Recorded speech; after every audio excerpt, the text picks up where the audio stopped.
할렐루야. 네, 반갑습니다. 오늘도 함께 하신 우리 모두의 우리 주님의 은총이 충만하게 임하시기를 주의 이름으로 축원합니다. 오늘 제가 살펴보고자 하는 내용은 곡물로 제물을 삼아 드리는 소제입니다. 소제 들어가기 전에 지난 시간에 살펴본 번제에 대한 내용을 간략하게 살펴보면서 소제에 대한 내용을 살펴보도록 하겠습니다. 지난 시간 번제에 대한 말씀을 드렸습니다. 번제는 온전히 다 하나님 앞에 드려지는 제사다. 헌신의 제사다라는 말씀을 드렸죠. 곧 번제를 통해서 하나님의 원하심을 이렇게 살펴보면 철저하게 하나님께 헌신된 자로 드려지기를 원하는 모습이 담겨 있습니다. 곧 예배자는 몸과 마음과 정성이 다 하나님 앞에 드려져야 됨을 전제로 하고 있는 그런 제사 법이죠. 모든 제사의 제물은 제물을 드린 자 동일시 되어진다는 말씀도 드렸습니다. 번제는 가죽이 있는 그 제물만 가죽만 남기고 다 태워드리는 제사로 번제단에 올려 태울 때도 보면은 정해진 부위별로 자른 뒤에 태우는 그런 모습이 있는데 이 제물을 부위별로 자르고 다 태워서 드림 속에는 두 가지 귀한 의미가 담겨져 있습니다. 하나는 하나님 앞에 범죄함에 대한 철저한 그런 회개 자세이고, 또 하나는 내 몸을 온전한 그런 희생의 제물로 드리겠다는 각오가 담겨 있는 그런 제사입니다. 최고의 섬김의 모습이죠. 계시록 2장 10절에 보면 에베소 교회 성도들에게 말씀하십니다. 너는 장차 받을 고난을 두려워하지 말라. 볼지어다 마귀가 장차 너희 가운데에서 몇 사람을 옥에 던져 시험을 받게 하리니 너희가 10일 동안 환난을 받으리라. 네가 죽도록 충성하라. 그리하면 내가 생명의 관을 네게 주리라. 할렐루야. 하나님 잘 섬기는 것이, 정성을 다해 섬기는 것이 최고의 상급인 줄로 믿습니다. 오늘 지금 우리가 살펴보고자 하는 그런 제사는 레위기에서 이제 두 번째로 나오고 있는 소제에 대한 내용입니다. 소제를 말할 때에 이 소자는 적음을 표현하는 소자가 아니라 희다라는 그런 뜻이 담겨져 있습니다. 이는 곡식가루가 이제 잘 빠져서 하얗게 된 것으로 드려지기 때문에 바로 희다라는 뜻이 들어있는 소자를 사용하는 그런 소제라는 말을 사용하고 있습니다. 뜻은 어떤 뜻이 있냐면 히브리어로 밍하라 이렇게 칭하는데 선물, 예물이라는 그런 뜻으로 하나님께 최고의 예의를 갖추고 하나님을 존경하는 그런 마음, 그런 행동을 표현하는 그런 제사가 바로 소제입니다. 소제를 오해하는 부분도 없지 않아 있습니다. 소제는 동물의 피가 드려지지 않고 보편적으로 번제와 함께 드려지기 때문에 부속 제사라는 말도 나오고 있는데, 그래서 이제 조금은 소홀히 드릴 수 있는데 결코 소홀히 드릴 수 있는 제사가 아니라는 사실을 우리가 몇 가지 살펴보면 알 수 있습니다. 소제를 소홀히 생각할 수 없는 그 이유를 좀 찾아보면, 첫째는 레위기에 나오는 순서를 보더라도 번제 다음으로 이렇게 두 번째 나오고 있고요. 물론 그 순서가 경중을 가리는 것은 아니지만은 그래도 앞순위에 이렇게 나오고 있는 것을 볼 때에 이 소제도 상당히 중요하게 여기고 계신 것을 알 수 있고요. 두 번째는 번제가 상번제로 드려질 때 소제도 함께 이렇게 드려졌습니다. 그리고 세 번째는 소제 제물을 준비하는 정성이 대단했습니다. 어떻게 보면 동물은 물론 키우는 시간이 있기도 합니다만은 가지고 와서 잡고 그렇게 드려지는 그런 제사라면 이 소제는 오랜 시간 준비하는 그 제물을 준비하는 그런 정성이 들어가는 제사가 바로 소제입니다. 그 준비 과정은 간단하게나마 조금 이따 좀 그림으로 살펴보고요. 네 번째는 하나님의 응답의 역사가 이 소제에도 나타나고 있습니다. 열왕기상 18장을 보게 되면 엘리야가 우상을 섬기는 바알과 아세라 제사장도 영적 대결을 벌일 때에 기도하면서 응답을 받는데 그때가 바로 저녁 소제 드릴 때입니다. 열왕기상 18장 36절 38절에 이렇게 말씀합니다. 저녁 소제 드릴 때에 이르러 선지자 엘리야가 나아가서 말하되 아브라함과 이삭과 이스라엘의 하나님 여호와여 주께서 이스라엘 중에서 하나님이신 것과 내가 주의 종인 것과 내가 주의 말씀대로 이 모든 일을 행하는 것을 오늘 알게 하옵소서. 이에 여호와의 불이 내려서 번제물과 나무와 돌과 흙을 태우고 또 도랑에 물을 핥은지라 라고 말씀하고 있습니다. 그러니까 엘리야가 응답을 받게 된 그 시간이 번제를 드리고 그리고 저녁 소제 드릴 때 하나님께서 역사하시면서 불이 내려 제물이 태워진 것입니다.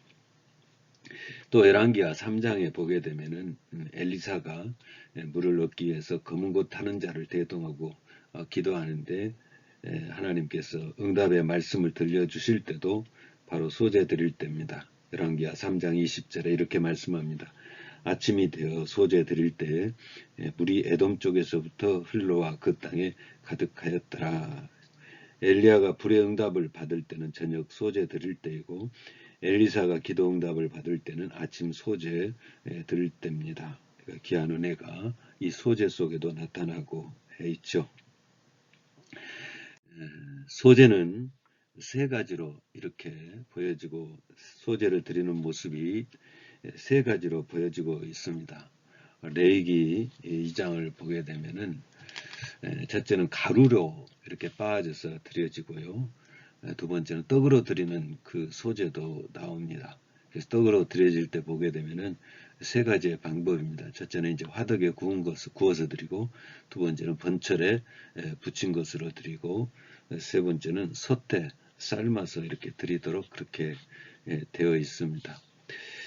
그리고 이제 세 번째, 첫 번째 수확한 그 이삭으로 드려지는 그런 소제가 있습니다. 그 중에 이제 가장 보편적인 그 소제 과정을 간추린 내용을 그림으로 보여드리면 이렇습니다. 첫째는 소제물을 준비하는 그런 과정이 있죠. 가장 보편적인 재료는 이제 밀과 보리인데 밀은 소제에서 가장 많이 쓰여지는 곡식입니다. 그리고 이제 그 준비된 밀로 이제 껍질을 날려버리는, 그러니까 밀을 수확하고 까부르는, 키로 까불어서 이제 껍질을 날려 보내는 그런 작업을 합니다. 이것을 조례라고 그렇게 하고요. 또 이렇게 해서 이제 얻은 그 밀을 바닥에 깔아놓고 이제 손바닥으로 으깨는, 손바닥으로 문지르고 주먹으로 때려서 밀 껍질이 느슨하게 한 후에 밀알을 이제 맷돌에 넣고 갈게 됩니다. 그래서 맷돌에 2번 넣게 되는데 이때 이제 껍질만 벗겨지는 그런 그 작업이 있고, 그 다음에 이제 굵은 채로 걸러가지고 세밀한 그 맷돌에 넣고 다시 돌리고, 그러면서 다시 고운 채로 걸러내면서 가루를 넣는 그런 과정인데 이것을 소레스다라고 그렇게 이야기합니다. 그리고 이제 기름을 만들죠. 이것도 이제 3단계로 이렇게 나눠서 기름을 얻게 되는데 1단계는 제일 좋은 기름으로 올리브 열매를 그릇에 담아 가지고 절구공이 같은 곳으로 계속 친 다음에 구멍이 뚫린 채 같은 그릇으로 이제 기름을 받게 됩니다.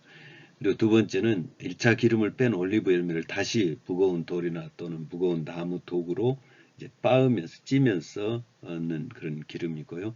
세 번째는 2번 기름을 뺀 올리브 열매를 맷돌에 넣고 갈아서 또 압력을 가해서 받게 되는 그런 과정이 있습니다.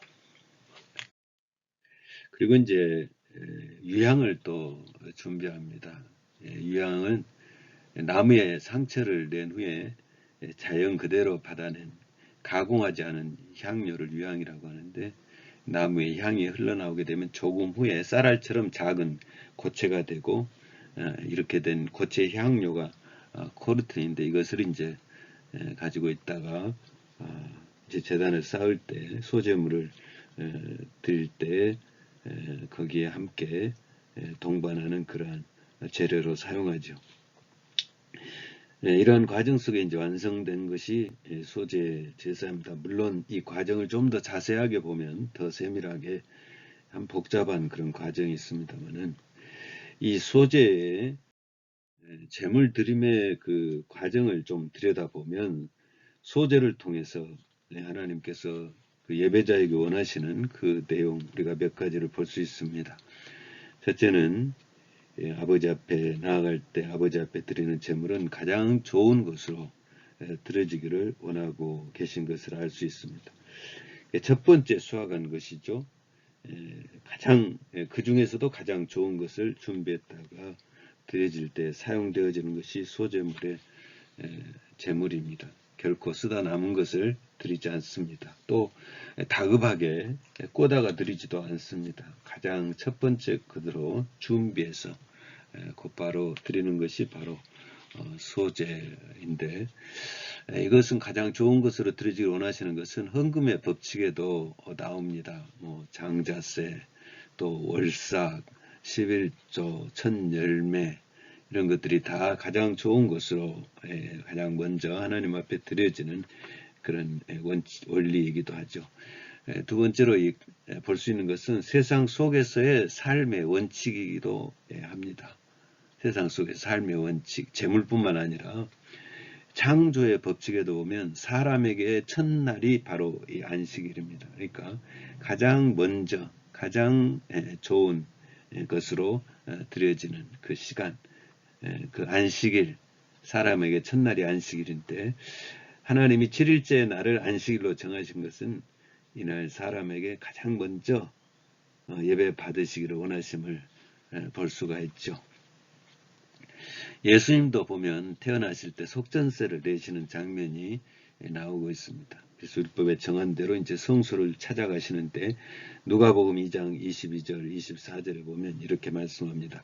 모세의 법대로 정결 예식의 날이 참에 아기를 데리고 예루살렘에 올라가니, 이는 주의 율법에 쓴 바 첫 해에 처음 난 남자마다 주의 거룩한 자라 하리라 한 대로 아기를 죽게 드리고, 또 주의 율법에 말씀하신 대로 산 비둘기 한 쌍이나 혹은 어린 집 비둘기 둘로 제사하려 함이더라. 그래서 정결 예식이 참에 성소에 올라가서 처음 난 남자마다 하나님 앞에 속전세를 드리면서 거룩한 자라 그렇게 인정함을 받게 되었는데, 바로 그 장면이 우리 예수님에 의해서도 재현되고 있습니다.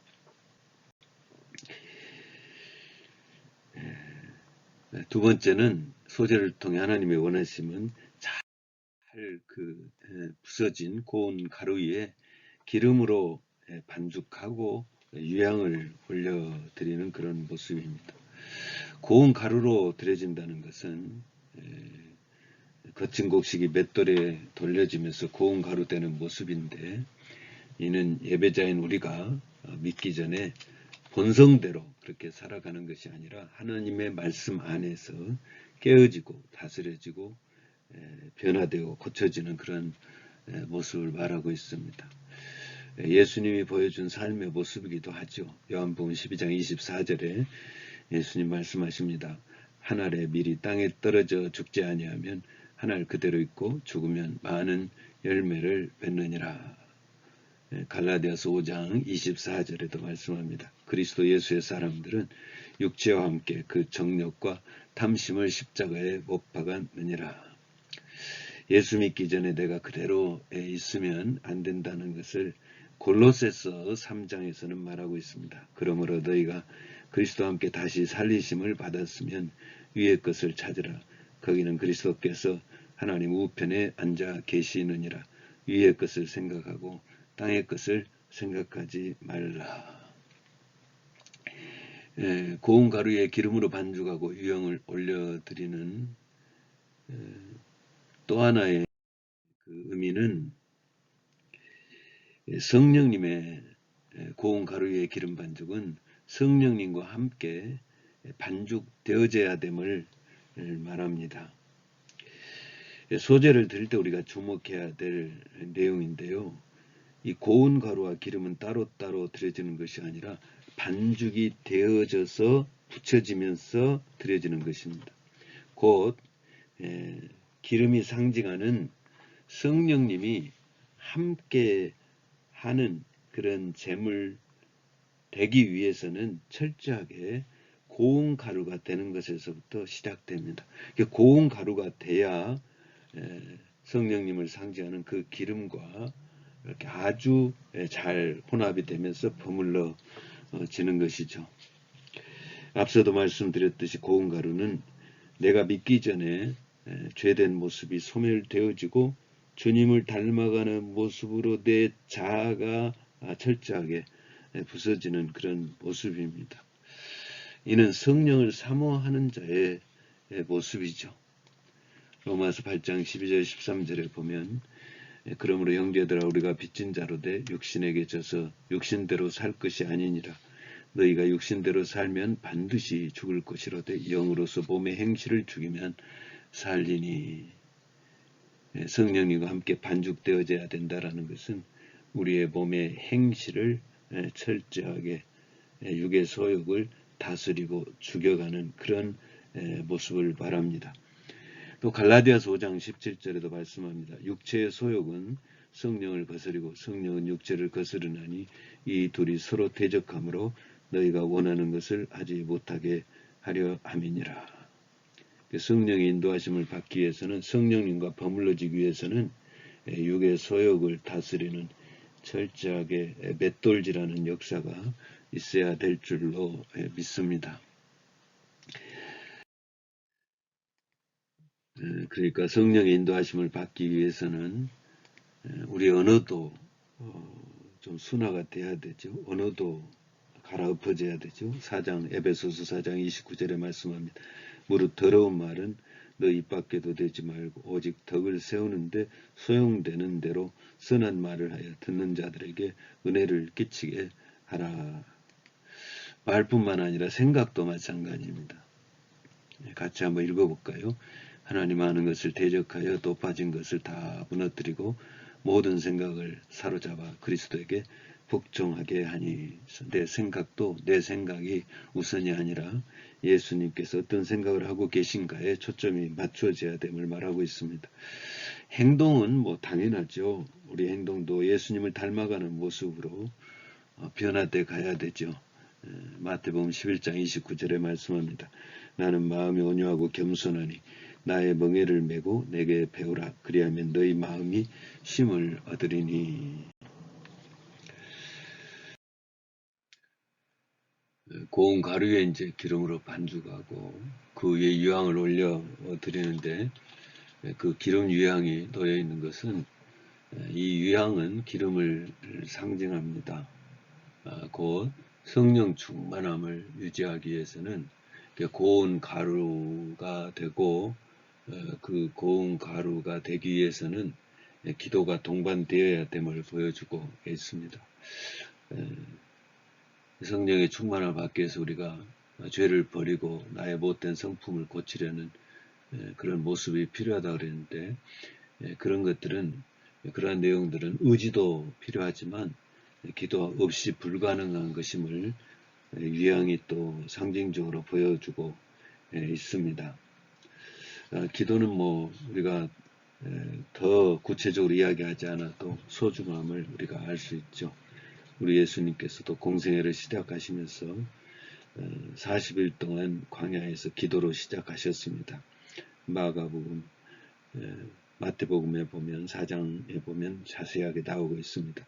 그리고 사역하시면서 종종 우리 예수님께서 한적한 곳을 찾아가셔서 기도하셨습니다. 마가복음 1장 35절에 말씀합니다. 새벽 아직도 밝기 전에 예수께서 일어나 나가 한적한 곳으로 가사 거기서 기도하시더니, 그뿐만 아니죠. 십자가를 지시기 위해서도 십자가를 진다는 것이 하나님의 뜻임을 알고 순종해야 됨을 알면서도 쉽지 않은 일이죠.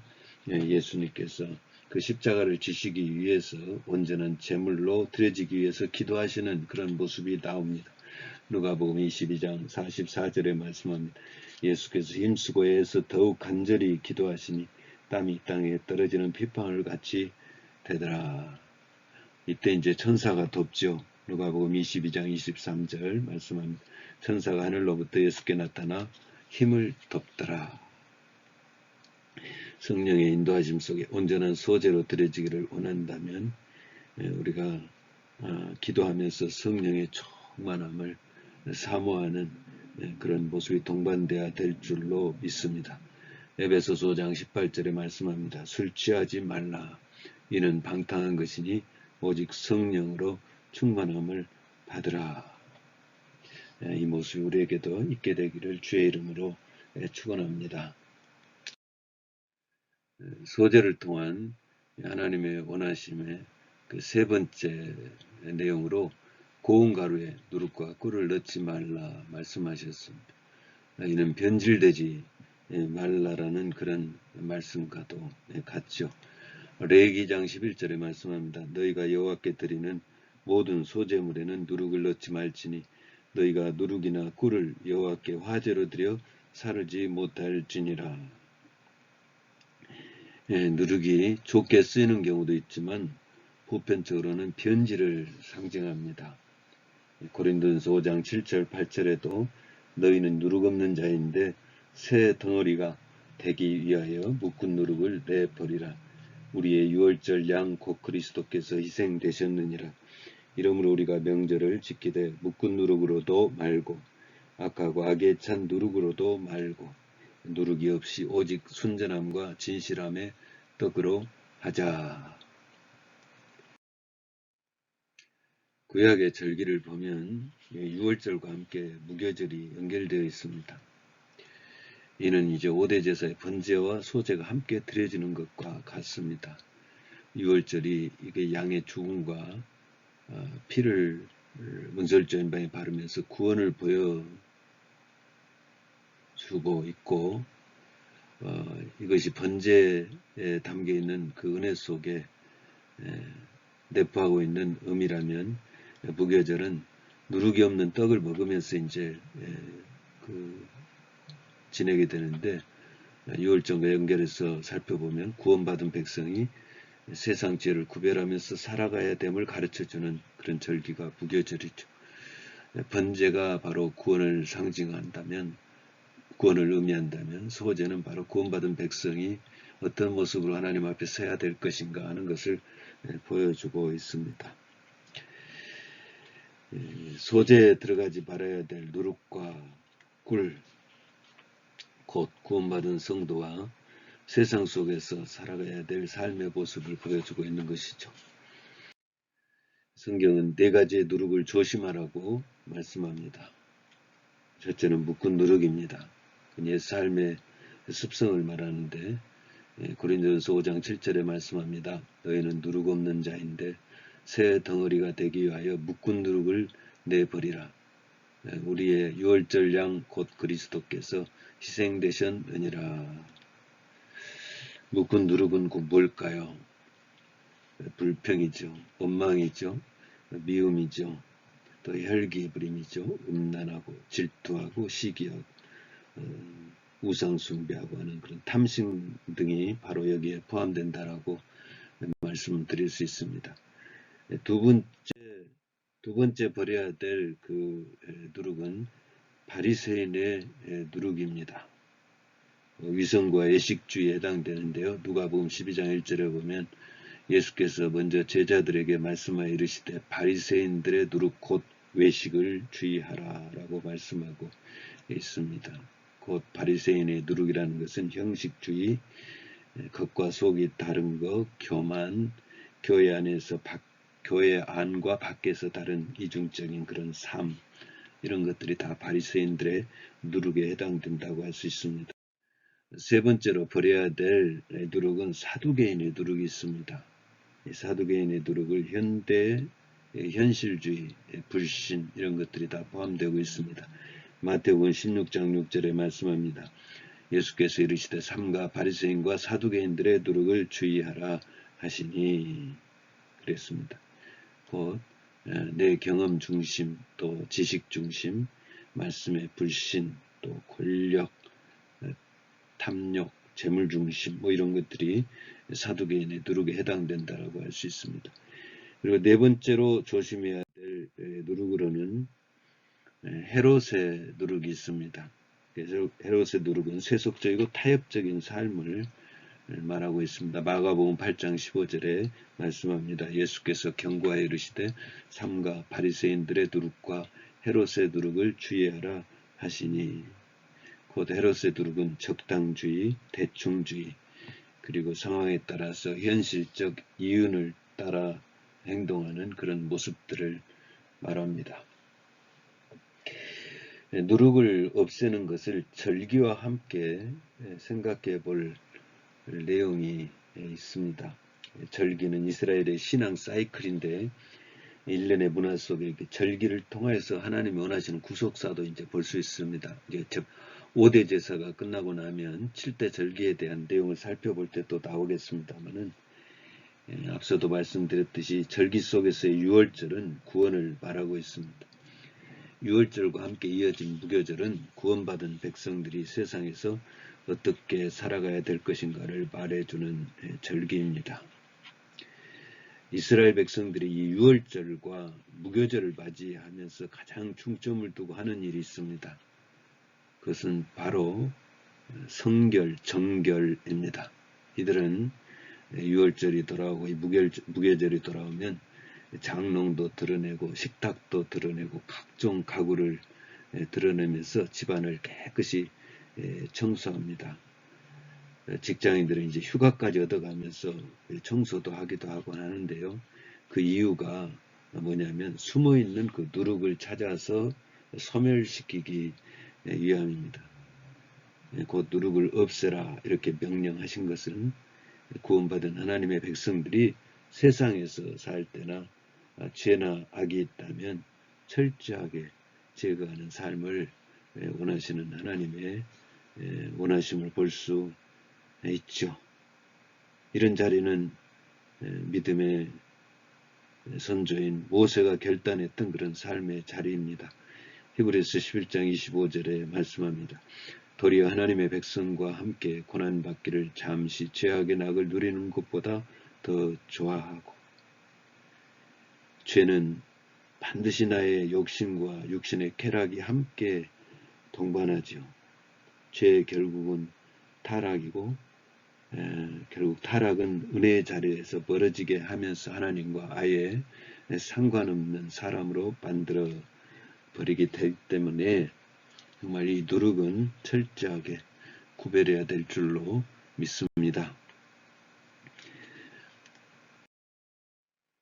네 번째로 소절을 통한 하나님의 원하심은 소금을 치면서 드려지고 있는 모습 속에서 보여지고 있습니다. 레위기 2장 13절에 말씀합니다. 내 모든 소재물에 소금을 치라. 내 하나님의 언약의 소금을 내 소재에 빼지 못할지니 내 모든 예물에 소금을 드릴지니라. 소금의 특징은 부패하지 않게 하는 것이고 또 변치 않게 보존하는 것을 의미하죠. 이런 모습은 이런 내용 소금을 통해 주시는 그 두 가지의 메시지를 우리가 볼 수 있습니다. 하나는 하나님은 언약을 지키신 분이다라는 사실을 보여주고 있습니다. 역대하에 보면 다윗과의 언약을 말씀할 때 이 소금 언약이라는 말이 나옵니다. 역대하 13장 5절에 말씀합니다. 이스라엘 하나님 여호와께서 소금 언약으로 이스라엘 나라를 영원히 다윗과 그의 자손에게 주신 것을 너희가 알 것 아니냐. 소금 언약이라 말씀하시면 절대로 변하지 않는 언약임을 가르쳐주고 있죠. 실제로 하나님의 언약은 변치 않죠. 사람이 변할 뿐이지. 이사야 49장 15절에 보면 계속된 고난 속에서 하나님이 우리를 잊은 거 아니냐는 백성들의 원성이 있을 때 하나님께서 하신 말씀이 나옵니다. 여인이 어찌 그 젖먹는 자식을 잊겠으며 자기 태에서 난 아들을 긍휼히 여기지 않겠느냐. 그들은 혹시 잊을지라도 나는 너를 잊지 아니할 것이라. 베드로전서 1장 24절 25절에서도 말씀합니다. 그러므로 모든 육체는 풀과 같고 그 모든 영광은 풀의 꽃과 같으니 풀은 마르고 꽃은 떨어지되 오직 주의 말씀은 세세토록 있도다 했으니 너희에게 전한 복음이 곧 이 말씀이니라. 하나님의 언약은 변치 않으시죠. 두 번째로 소금을 칠하는 그 내용 속에 주시는 그런 메시지는 제물을 드리는 제단을 쌓는 자도 언약을 지키겠습니다 라는 그런 다짐이 들어있는 그런 내용입니다. 이런 그 하나님 앞에서의 어떤 결심, 결단, 다짐 이런 것들은 제단을 쌓으면서 꼭 필요한 것이죠. 번제를 드리면서는 구원의 은혜에 감사하고 온전히 헌신하겠습니다 라는 그런 자세가 필요하고, 소제를 드리면서는 세상에서 살 때 내 마음대로 살지 아니하고 하나님이 원하시는 방식대로 살겠습니다 라는 그런 결단의 자세가 이 소제 제물 속에 들어있죠. 우리가 정말 소제를 드리면서 내 육의 소욕대로 욕심대로 살지 아니하고 하나님의 말씀에 순종하면서 살겠습니다. 하나님의 뜻대로 살겠습니다 라는 그런 결단이 필요하죠. 소제를 통한 그 하나님의 원하심의 다섯 번째 내용입니다. 이 다섯 번째 내용에 보면 주의 종을 선대하는 그런 모습이 담겨 있습니다. 레위기 6장 15절 16절에 말씀합니다. 그 소제의 고운 가루 한 움큼과 기름과 소제물 위에 유향을 가져다가 기념물로 제단 위에서 불살라 여호와 앞에 향기로운 냄새가 되게 하고 그 나머지는 아론과 그의 자손이 먹되 누룩을 넣지 말고 거룩한 곳 회막들에서 먹을지니라 그랬습니다. 소제의 특징입니다. 번제는 모든 것을 다 태워 하나님께 드리는데 소제는 하나님 앞에 드리는 것은 한 움큼인데 나머지는 모두 다 성전에서 일하는 제사장에게 균등하게 돌아가도록 그렇게 되어 있습니다. 이런 모습은 주의 종을 선대하는 그런 섬김의 자세이죠. 주의 일에 전념하는 종들이 생활할 수 있도록, 주의 일에 전념할 수 있도록 성도들이 책임지는 그런 모습입니다. 갈라디아서 6장 6절에 말씀합니다. 가르침을 받는 자는 말씀을 가르치는 자와 모든 좋은 것을 함께 하라. 히브리서 13장 17절에서는 너희를 인도하는 자들에게 순종하고 복종하라. 그들은 너희 영혼을 위하여 경성하기를 자신들이 청산할 자인 것 같이 하느니라. 그들로 하여금 즐거움으로 이것을 하게 하고 근심으로 하게 하지 말라. 그렇지 않으면 너희에게 유익이 없느니라. 꼭 물질로 이렇게 대접하라는 그런 의도보다는 정말 주의 종을 선대하고 존중하는 그런 자세를 가지라는 그런 말씀이죠. 존중할 때에 그 말씀을 받고 사는 성도들에게 유익이 됩니다.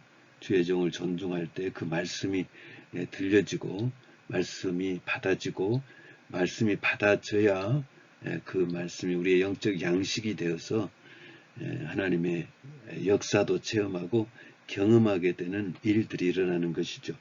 좋은 예로 사도 바울이 데살로니가 교회의 좋은 점, 정말 교회에 하나님의 능력이 나타난 것에 대해서 말할 때 이렇게 말했습니다. 데살로니가전서 2장 13절에 이러므로 우리가 하나님께 끊임없이 감사함은 너희에게 들은 바 하나님의 말씀을 받을 때 사람의 말로 받지 아니하고 하나님의 말씀으로 받음이니 진실로 그러하도다. 이 말씀이 또한 너희 믿는 자 속에서 믿는 자 가운데에서 역사하느니라 그랬습니다. 그러니까 이런 말씀의 역사도 주의 종을 존중할 때 그 말씀이 하나님의 말씀처럼 우리에게 들려지고 아멘 하면서 말씀의 능력과 권세가 우리를 통해서 나타나게 되는 것이죠. 이제 말씀을 맺습니다. 소재, 하나님이 원하시는, 소재에서 하나님이 원하시는 그런 모습은 첫째는 고운 가루로 준비해서 드립니다. 내가 잘 이렇게 신앙의 사람으로 갈아엎어져야 되겠죠. 두 번째는 고운 가루에 기름과 유향을 넣어서 드립니다. 성령님이 원하시고 성령께서 감동하시는 그 내용과 잘 혼합이 되고 또 그 성령의 충만함이 유지되기 위해서 계속해서 하나님 앞에 기도하는 그런 모습이죠. 세 번째는 누룩과 꿀을 넣지 않습니다. 그래서 죄와 교만, 적당주의와 같은 그런 삶을 살지 않는 것이죠. 네 번째는 소금을 쳐서 드립니다. 그래서 하나님께서는 결코 변치 않으신 분이고 나 또한 하나님께 약속하고 하나님 앞에서 결단했던 그런 내용들을 지켜 행하리라는 그런 마음을 갖는 모습이죠. 다섯 번째는 주의 종을 선대하는 그런 자세를 갖습니다. 주의 종으로 존중하고 하나님의 말씀을 증거하는 종으로 선대하는 그런 모습입니다. 다시 한번 우리 같이 한번 해보겠습니다.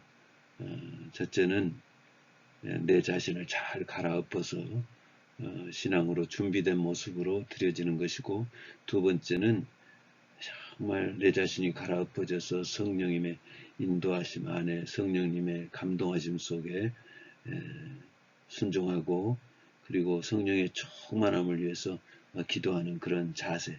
세 번째는 교만과 외식, 위선, 이런 죄, 적당주의와 같은 그런 삶을 살지 않는 것. 네 번째는 하나님은 영원하신 분이고 변치 않으신 분임을 기억하고 나 역시 변치 않으리라는 결심을 하고 각오를 단단히 가지는 것.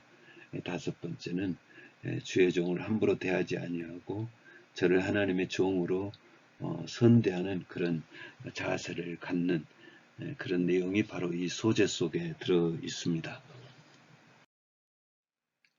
번제에 이어 드리는 소재를 말할 때에 성령의 충만함을 덧입는 제사라고 말합니다. 성령의 충만함 소중하죠.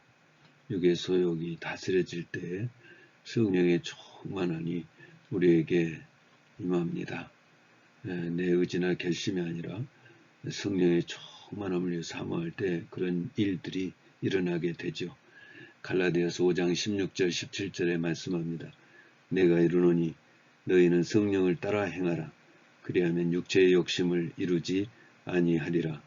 육체의 소욕은 성령을 거스르고 성령은 육체를 거스르나니 이 둘이 서로 대적하므로 너희가 원하는 것을 하지 못하게 하려 함이니라.